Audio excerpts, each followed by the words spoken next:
Time and time again, life-changing technology is implemented too greedily for it to have the impact it could on the world.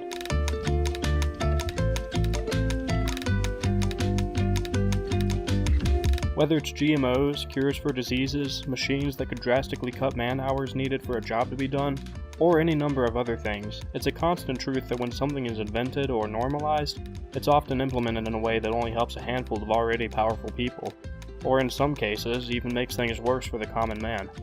Consider a hypothetical machine, one which could run an entire Walmart on its own, with hardly any maintenance or oversight required. Sounds great, right? It would free up more time so that less people have to work. However, the drastically increased profits that such a machine would generate sure as hell aren't going back to the people who lost their jobs to this machine. It's just going to more machines and more Walmarts. The idea that machines will take over more and more jobs in our lifetime is a very real eventuality. We all see this as a scary thing, a threat which would put us one giant leap closer to a dystopian future. If it weren't for the greed that runs through the implementation of these technologies, the idea that way less people would have to work to keep things as they are would be a fantastic one.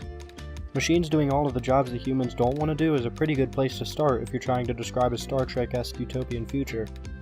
People would have the free time to create, express themselves, and show all of the genius inside of them that they never get to express because of their 9 to 5.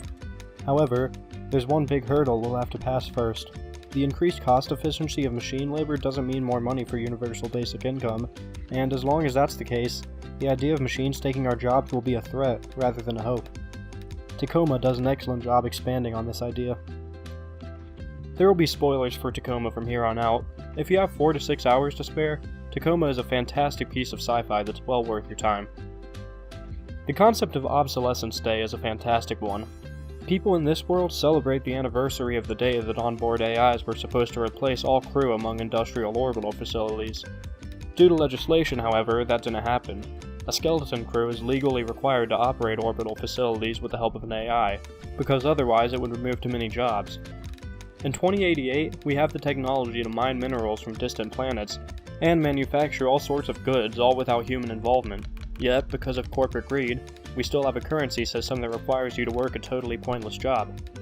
There's no good reason that everybody aboard the Tacoma shouldn't be on Earth writing music, learning or teaching people new skills, or even just sitting around philosophizing, not having to worry about staying fed. However, since the wildly increased profits of non-human crews on orbital facilities wouldn't be going towards universal basic income, the government has to step in and demand that these corporations hire needless skeleton crews to accompany the onboard AI. After examining their offices and crew quarters, it's clear that every one of the crew members has aspirations much more artistic and personal than just being a body to fill out a pointless and arbitrary role. These people want to be poets, musicians, filmmakers, artists. They want to be true members of their families, and they want to learn and teach. But due to the corporations following the road of maximum profit, they all become tied into lifetime contracts with their company, and will never get the blissful artistic life that the technology available could easily provide them with. You know what one of those fuckers said to me one time? If it doesn't make dollars, it doesn't make sense. It's worth noting that the Venturis Corporation that our characters work for does want to change the law to allow for fully automated orbital industrial facilities. But again, that profit increase isn't going to the people. It's the bad machines taking jobs scenario. The one where everyone except the company owner suffers as a result, just furthering the class divide between the brass and the employees. There's one sort of tangent I'd like to go on here. Personally, I think it would be completely unethical to create an AI like the ones we see in the game, purely to run an industrial facility with no chance of contact with other sentient life. However, theoretically speaking, not all AI is sentient.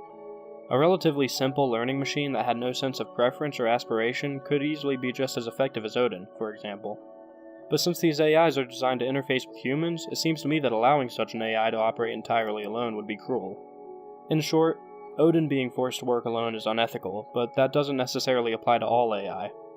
Maybe it's human-centric thinking that tells me it would be more or less ethical if the AI wasn't designed to interface with humans, but it seems logical to me.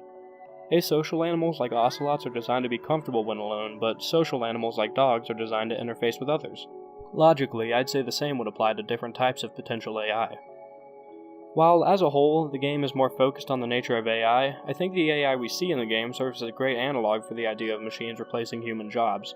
A lot of people believe that we've already discovered a cure for cancer, and that Big Pharma is suppressing that information to continue making money off of treatment. I won't say whether or not I believe that, but it's a great example of the sort of thing Tacoma is trying to get across. We have this great new invention, but since the corporations are the only ones rich enough to invent it, it's used in a way that doesn't progress humanity to a utopian state as quickly as it could. AI that can operate an entire orbital mining facility, manufacture and ship goods, maintain machinery, or act as a teacher or therapist, or do any number of other jobs should be the thing that makes the human race ascend to a higher state of being.